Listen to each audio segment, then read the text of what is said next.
Er zijn al oreninstallaties die te nijen warm heljen, maar nevens de ontwikkelders kent het goedkeper. De kosten worden leeghouden. De eerste test wordt toch een student dienen. Dit is de pomp die aangaat.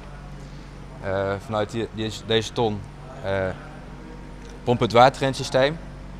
Dan komt hier langs een UV-sensor.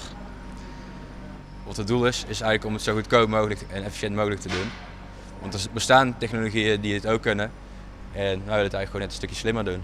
Dus wat we willen doen is dit apparaat eigenlijk zo simpel mogelijk uitvoeren en dan een maat groter. En dan willen we naar een van de tuinders en dan willen we met echt praktijkwater willen we in de praktijk testen of het ook daar daadwerkelijk werkt. Dit is de ultrasound. Die zorgt ervoor dat de gewasbeschermingsmiddelen die we proberen af te breken en het ijzer dat gecomplexeerd is, dat er weer een oplossing komt en dat het makkelijker afbreekbaar is. De provincie stiepert het onderzoek maar €70.000. Maar ook kost het een lietse 2 ton. Nou, je wil natuurlijk allerlei instellingen testen.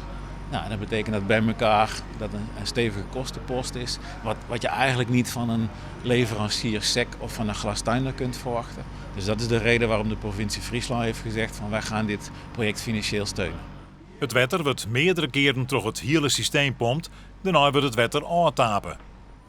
Het nieuwe apparaat kan de glastuinbouwers mogelijk €10.000 besparen. Het zal nog wel even worden voor het te keer is.